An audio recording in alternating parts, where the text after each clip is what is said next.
Gilgamesh is often described as humanity's first hero in search of meaning. That's not quite true. He doesn't search for meaning at all. He searches for a way out.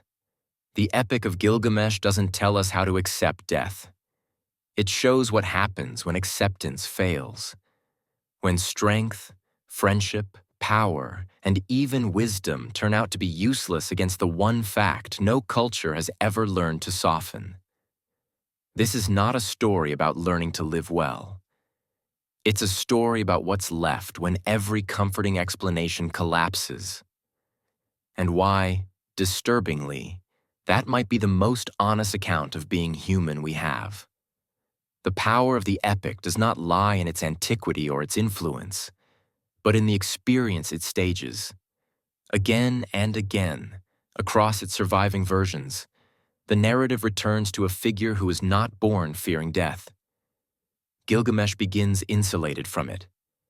He is king of Uruk, physically unmatched, divinely favored, and surrounded by visible evidence of permanence. Walls, temples, monuments that seem to promise endurance. Death exists in his world, but not as something intimate. It belongs to enemies, to distant time, to others. Gilgamesh lives as though his own existence were stable by default. This insulation explains his tyranny better than cruelty does. Early Gilgamesh is not driven by malice, so much as by indifference. His strength meets no resistance, and so he mistakes power for entitlement. He takes what he wants because nothing has yet forced him to imagine himself as fragile. His rule is destructive because it assumes permanence of his body, his authority, his place in the world. In this sense, his arrogance is not a moral flaw alone, it is a metaphysical one. The arrival of Enkidu fractures that stability. Enkidu is often described as Gilgamesh's equal, but his deeper function is to introduce vulnerability. Before Enkidu, Gilgamesh exists alone at the center of his own experience. With Enkidu, something enters that can be lost. Their bond is immediate and intense, forged through physical confrontation and mutual recognition. It is not a civilizing lesson delivered from outside, but a relationship that destabilizes self-sufficiency from within. Through Enkidu, Gilgamesh becomes attached, and attachment is the condition for fear. Identity, for the first time, is shaped through relation rather than domination. Gilgamesh does not become good because he learns restraint. He becomes human because he learns dependence. The epic does not present this as sentimental growth. It presents it as exposure. That exposure becomes catastrophic when Enkidu falls ill and dies. At the level of mythic causation, the text is explicit. Enkidu's death is decreed by the gods as punishment for the killing of Humbaba and the bull of heaven. The epic does not obscure this divine judgment. But what makes the scene extraordinary is that the narrative refuses to remain at that level. Once the decree is issued, the gods recede, and what remains is the body. Gilgamesh does not respond like a hero in a moral tale. He does not accept the verdict with dignity. He touches Enkidu's corpse. He speaks to it. He waits for it to respond. When decay begins, he recoils in horror. This is not symbolic death, not an allegory for cosmic order. It is death rendered as physical process, irreversible, repulsive, undeniable. Whatever meaning the gods attach to Enkidu's death, Gilgamesh experiences it as erasure. This is where fear enters the epic in earnest. Not fear of loss alone, but fear of implication. Enkidu's body becomes evidence. It demonstrates what Gilgamesh has never been forced to confront, that strength does not matter at the final moment, that love does not shield the flesh, that time dissolves all distinction. Death ceases to be a story about others and becomes a prediction about himself. What follows is not mourning in the modern, contained sense. It is panic. Gilgamesh leaves Uruk. He withdraws from the functions of kingship, from civic order, from the structures that once defined him. He wanders the wilderness dressed in animal skins, behaving like someone attempting to escape not grief, but knowledge. His identity collapses because it was built on continuity, and continuity has just been exposed as an illusion. It is crucial to see what drives his next actions. Gilgamesh does not seek immortality out of philosophical curiosity or spiritual aspiration.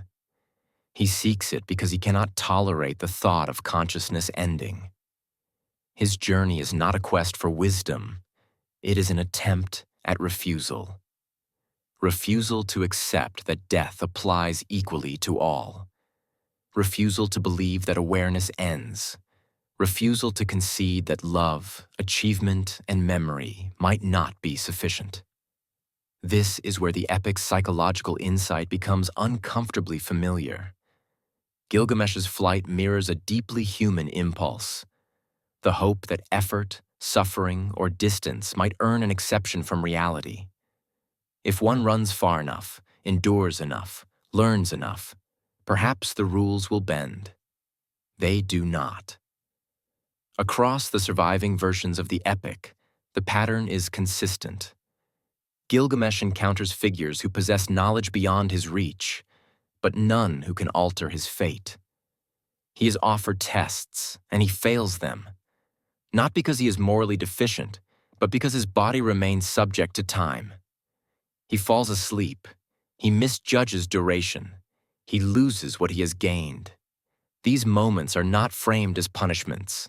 They are confirmations. Even Utnapishtim, the one human granted immortality, offers no model to imitate. His survival of the flood and subsequent gift of eternal life are presented as a singular divine exception, contingent on circumstances that cannot be reproduced. Immortality here is not a reward for virtue or insight.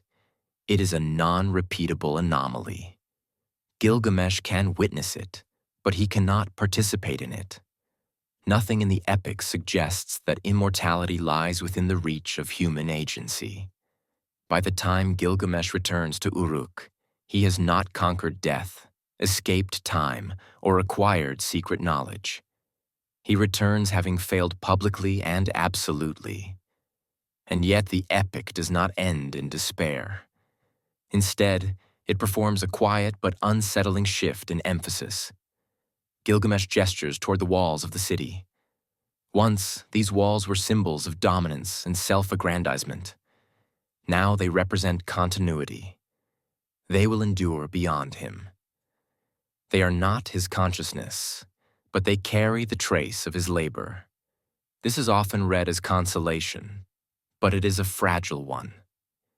The epic does not claim that contribution saves the self. It suggests only that action can be displaced beyond the individual lifespan. Meaning, if it exists, does not reside in personal permanence, but in participation in something that continues without you. Power undergoes a corresponding transformation. Early in the tradition, Gilgamesh's authority is destructive because it exists to affirm his own centrality. Later portrayals present him as more reflective, more restrained, more aware of responsibility. He becomes a wiser ruler. But wisdom here does not equal transcendence. It is not enlightenment. It is adjustment. Knowing that life is finite alters how power is exercised. Mortality becomes an ethical constraint, not a source of comfort. What the epic refuses to offer is reassurance. It does not promise that acceptance dissolves fear, or that wisdom reconciles us to extinction. Gilgamesh does not return as a sage who has resolved the problem of death. He returns as someone who understands its inescapability and continues anyway. He is cured of illusion, not of anxiety. This refusal to romanticize is what gives the epic its lasting unease. Death is not made noble. Suffering is not redeemed. Legacy is not guaranteed. Even the story itself survives only in fragments, reconstructed from broken tablets rescued from ruins. The tradition that gestures toward endurance endures by chance alone. And this is the final pressure the epic applies. It does not even allow us to believe securely in the permanence of meaning. Cities fall, walls crumble, names vanish. The consolation it offers is provisional and unstable. Meaning is not something you possess or secure. It is something you enact temporarily, without guarantees. The Epic of Gilgamesh does not resolve the tension it exposes. It hands it forward. Gilgamesh's struggle is not concluded. It is inherited. Every reader who encounters the tradition steps into the same problem: how to live with the knowledge that everything you love will disappear, including yourself. The epic closes not with certainty, but with lucidity. Gilgamesh knows that Enkidu is gone forever. He knows that he will follow. He knows that nothing he builds is safe from time. And still, he remains in the world rather than withdrawing from it. Not because the world justifies itself, but because withdrawal offers nothing in return. That choice is not heroic. It is not triumphant. It is simply unavoidable. To be human, the epic suggests, is to act under the pressure of finitude without the promise of resolution.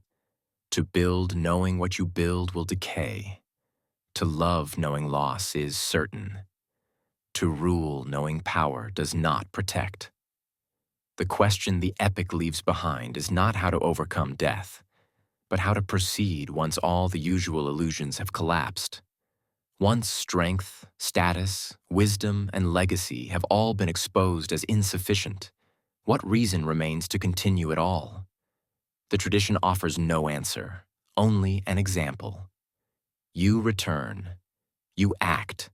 You shape a world that will outlast you, even as you know it will not last forever. Meaning, if it exists, is performed under erasure. The Epic of Gilgamesh doesn't end by answering the question of how to live. It ends by taking every excuse away. Once you understand that nothing saves you, not strength, not love, not wisdom, not legacy, what's left isn't meaning or despair, but exposure. You will die. Everything you build will erode. Everyone you love will be lost. And still, tomorrow, you will wake up and act as if your choices matter. Gilgamesh doesn't resolve that contradiction. He lives inside it. And once you've seen that clearly, you don't get to unsee it. So let me ask you this. Does Gilgamesh actually accept mortality at the end, or does he just stop running?